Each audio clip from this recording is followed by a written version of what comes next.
SRO 520 के नाम पे डेली वेजर को गुमराह किया गया था। हम सरकार से अपील करना चाहते हैं कि हमारी डिमांड रेगुलाइजेशन पॉलिसी की है, जो एक परमानेंट एम्प्लॉइज को 4th क्लास का बेनिफिट मिलना चाहिए वो सरकार इंप्लीमेंट करे, गुमराह करने की कोशिश जो है वो सरकार ना करे।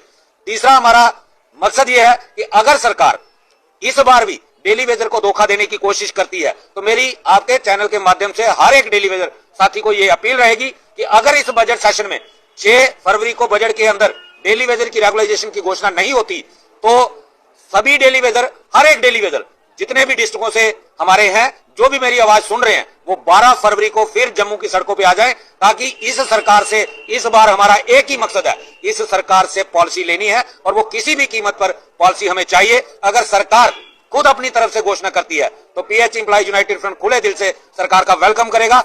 जम्मू कश्मीर में हजारों दिहाड़ी मजदूरों का नियमितीकरण एक प्रमुख मुद्दा बना हुआ है, क्योंकि इनमें से अधिकांश श्रमिक लगभग 3 दशकों से विभिन्न सरकारी विभागों में सेवाएं दे रहे हैं। मुख्यमंत्री ने यहां बजट के बाद एक प्रेस कॉन्फ्रेंस में कहा, समिति द्वारा अपनी रिपोर्ट को अंतिम रूप देने और हमें सौंपने के बाद हम चरणबद्ध, योजनाबद्ध और पारदर्शी तरीके से नियमितीकरण की प्रक्रिया शुरू करेंगे। विधानसभा में अपनी सरकार का दूसरा बजट पेश करते हुए मुख्यमंत्री ने कहा कि उनकी सरकार दैनिक वेतनभोगी, आकस्मिक और अस्थायी श्रमिकों के लंबे समय से चली आ रही आकांक्षाओं से पूरी तरह अवगत है, जिन्होंने कठिन परिस्थितियों में और सीमित नौकरी सुरक्षा के साथ वर्षों तक प्रशासन की सेवा की है।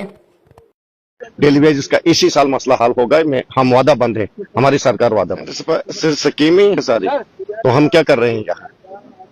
पैसा तो सेंटर से ही आना है, क्या हम सेंटर को यहाँ से कुछ नहीं देते हैं?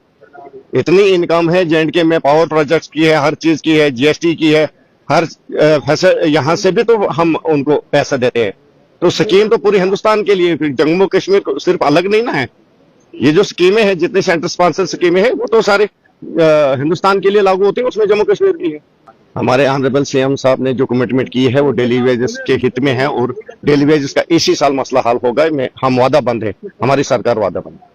युवाओं को फायदा होगा, एंटरप्रेन्योर्स को फायदा होगा। जिस तरह कोई 29-30 हजार के करीब नौकरियों के बारे में बात हो रही है, आस्ते आस्ते हम वो एवेन्यूज क्रिएट करें जिसमें जो यहाँ के नौजवान हैं उनको फायदा मिले। जी बात सुनी है कि चाहे बहुत लोगों के GP फंड है, बाकी जो PF है वो बंद है या वो अभी मिल नहीं रहा है, उसके ऊपर भी बात होगी। मुझे लगता है गवर्नमेंट आस्ते आस्ते इसको, जो इस साल का बजट है वो इन एडवांस हो गया है। उम्मीद करते हैं कि 31 जनवरी से पहले, 31 मार्च से पहले ये सारा कुछ रोल आउट हो जाए, ताकि जो आपके खर्चाते हैं वो पूरे हो जाए। बजट भी नहीं रखा है इन्होंने। फ्लड जो है वो चैलेंज गवर्नमेंट के लिए भी रहे, यहाँ के किसानों के लिए भी रहे।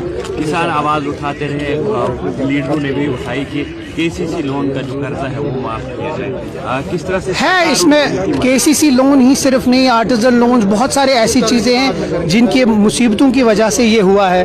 अब आस्ते आस्ते, जिस तरह मैंने कहा, जिस माहौल में उमर अब्दुल्ला साहब ने ये गवर्नमेंट पकड़ी है, जिस माहौल में हम ये इस वक्त सरकार चला रहे हैं, मुझे लगता है थोड़ा